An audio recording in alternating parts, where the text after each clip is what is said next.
there's nothing wrong with these gentlemen. In fact, Washington in particular, I think, was a very positive person. Garvey liked him. But what Garvey liked in Washington was not that part of Washington which was presented in the books that you read as young kids growing up. Take a look at these folks. These were the folks who were most often mentioned. Who was Crispus Attucks? He was an ex-slave. They say he was the first person to die in the American Revolution. What was he? He was a black man who died for white people. Right. Black man who died for white people. Right. George Washington Carver was a great man. I'm nothing wrong with George Washington Carver. He was a good scientist and whatnot.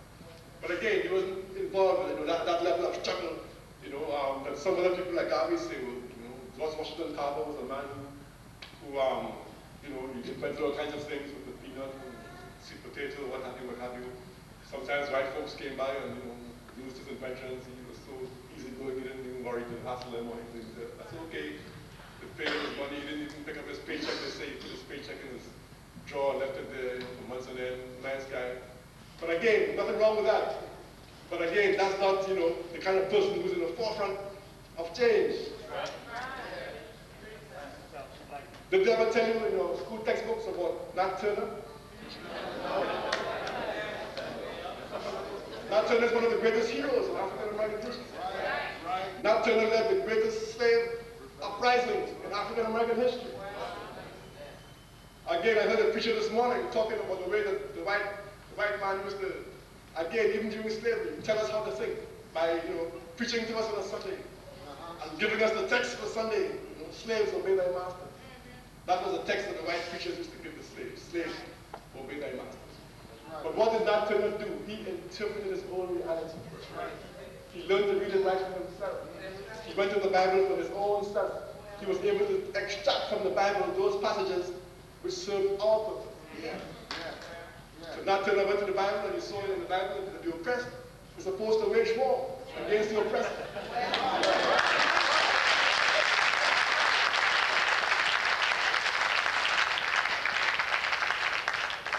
Nat Turner had visions. He dreamt dreams. He had visions. He saw black angels waging war upon white angels.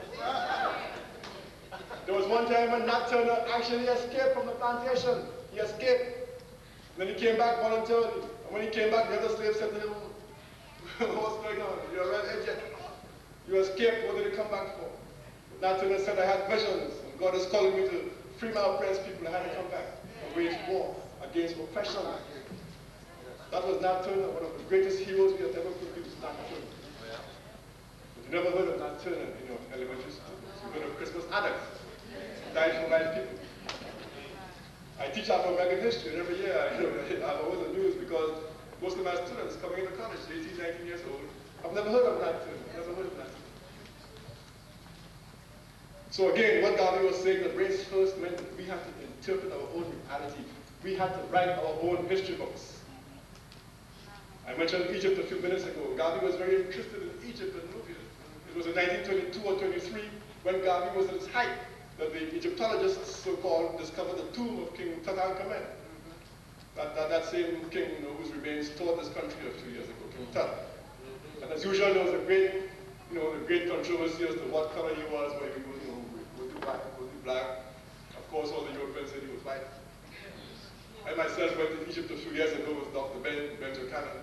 And we went into King Tut's tomb, and I can say, having seen it with my own two eyes, there are lots of paintings all around the tomb of King Tut and his various attendants and so on. And there's no question about King Tut's color and race. He was a black man, no question about it. In fact, he was blacker than many of the other pharaohs. There's no question about King Tut. He was definitely a black man. But again, since the European was interpreting our reality for us, he could take a black man and make him white. And in a sense, Garvey had no problem with this, in a sense. Garvey said if the white man wants to take the whole world and turn it white, okay, fine. Where Garvey had a problem was with us for accepting it. That's right.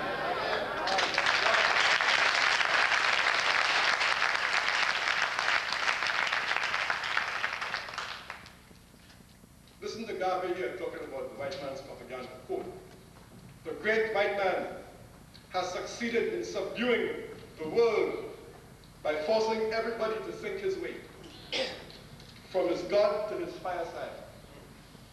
He has given to the world from the Bible to his yellow newspaper sheet a literature that establishes his right and sovereignty to the disadvantage of the rest of the human race. The white man's propaganda has made him the master of the world, and all those who have come in contact with it and accepted it, have become his slaves. The Universal Negro Improvement Association, says Garvey, is now calling upon the 400 million members of our race to discard the psychology and propaganda of all other peoples and to advance our own. In other words, we have to be the arbiters of our destiny. We have to be the ones to interpret our reality. Race first is what Garvey is saying. Garvey continues, the white man thought that the best of the world was intended for him. And we now teach that all the beauties of creation are the black man's. And he is heir to all that God has given to man. So this was the essence then again of Race First. It was for us to put our own propaganda out there. It was for us to determine our own reality, to see the world, in other words, through our own spectacles. This is what Race First was all about. Garvey said the same thing about literature. Garvey was very critical of some black writers who went along with white publishers because in those days, you know, the so-called Harlem Renaissance was going on in the 1920s. And Garvey played a very important role in that Harlem Renaissance. He encouraged a lot of our writers who became famous later on. Many of our famous writers, Zora Neale Hurston, Claude McKay, many of them began in the early writing in Garvey's newspaper. Some of them forgot Garvey when they became famous. They didn't give Garvey any acknowledgement later on. But Garvey was responsible for giving many of those Harlem Renaissance writers the early success, the early exposure to a worldwide audience. But Garvey again realized that we were the ones who had to determine which of those writers was positive and which was negative. Up to today, this is a problem that we have today. Because we don't control enough of the media today, we are in a situation very often where we buy books and so on by black writers based upon what white critics say. We let white critics decide for us, and it's amazing the power that critics and publishers have. A publisher decides first of all who gets published in the first place.